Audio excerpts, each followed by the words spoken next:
We're moving forward a little bit now. All right. Now let's go on forward to the WWII battle itself. Yeah. You're sent out. The Houston goes out. The Perth goes out. The Dutch ships. The Exeter. And the Perth. Perth was an Australian cruiser. The D. Rudder was a Dutch destroyer, and we were running so low on fuel and everything, we just skimmed along the ocean, and they had us in between their submarines and our fleet.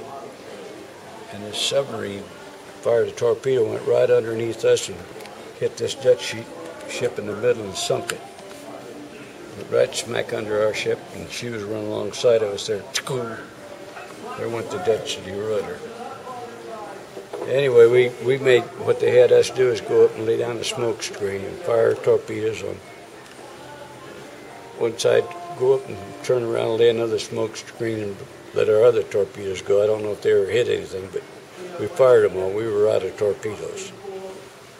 So when the old Dutch admiral turned us loose, because we weren't worth a damn for anything. Well, he made you make smoke for a while, didn't he? We did. That's what we was doing. We went up and laid a smoke screen and pumped these torpedoes off on the starboard side, and we pumped them out on the port side.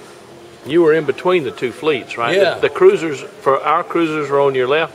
Their cruisers are on the right. No, vice versa. Oh, yeah. They were our cruisers were on the right, and they were on the left. Oh, okay. So there was guns to the right of you, and there's guns to the left of you. Just like, well, see, that's what happened on the Tengi. After I lost the Gwit, I got another destroyer, the Tengi, and I was out there with Halsey in the 3rd Fleet.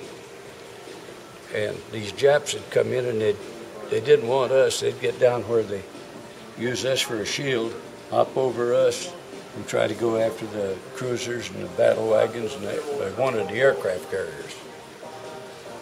The San Francisco trained down too low and hit us in our #1 stack and killed 18 guys. Yeah, you didn't crossfire.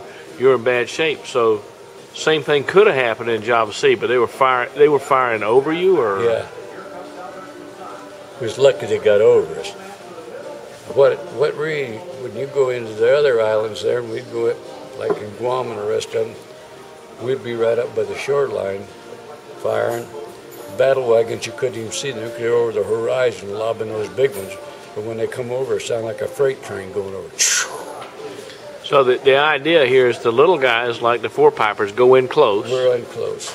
And the big guys stay way back. Yeah, we go in close, and then the cruisers are there, and then the battle wagons, and then way out there's the aircraft carriers. Yeah. But in the WWII, you didn't have any battle wagons, just had cruisers. We didn't have anything in the WWII battle. We didn't have cruisers except for the Houston. Yeah. The Marble had headed back to New York. Well, you had the Exeter and the Perth and the Dutch the De Ruyter and the Java. Talking about our cruisers. Yeah, you had, but of all the cruisers, they all got sunk by the end of the day except Perth and Houston. And Perth and Houston. And they only lasted one more day. They went around through the other strait. We ran the Valley Strait. 4 of us. What was it like going through all that smoke that you were laying and coming out of the smoke, and you could see them and come back into the smoke? And just a lot of fun. The cruisers weren't really shooting at you, were they? No, the cruisers out there. Yeah, they didn't want us. Hell, they wanted the cruisers in the line there. Yeah, they wanted to get the big guys. Yeah, if they hit us, it'd been by accident. They trained down too low, like the San Francisco shot us. Yeah. Yeah. Oh man, what a battle! Yeah, it was a mess of a battle, huh? What was spooky about that is when it got dark and the Bettys were dropping, and the spotter planes were dropping star shells. That really shakes you up. They light you up. They know where you are. Oh, hell. And you don't know where they are. No, we don't know where they are. We're trying to get the hell out of there. Here's all these star shells keep coming down.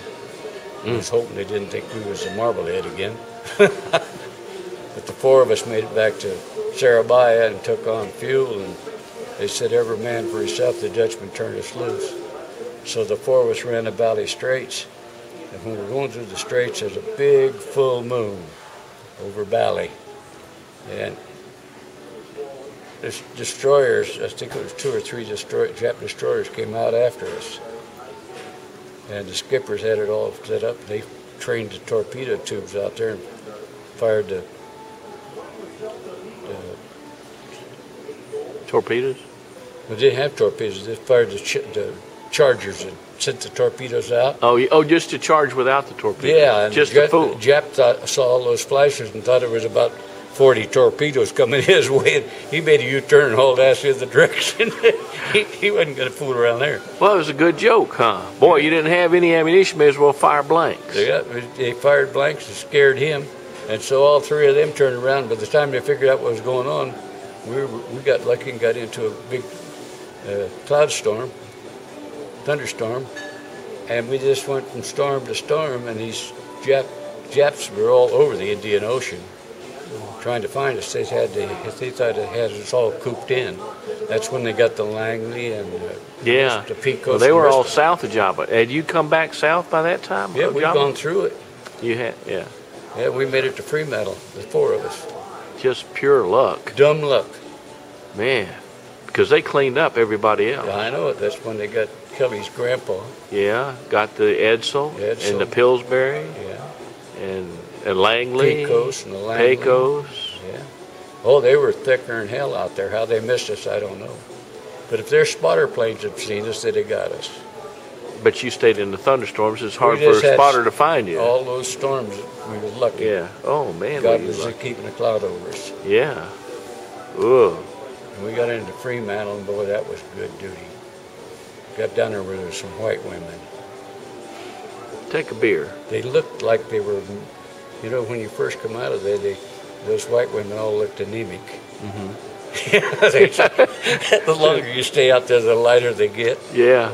You get back there, and especially in San Francisco, they don't get much sunshine. Well, what are all these pale people doing here? Don't they get any sun in this part of the world? Go back to old Mexico.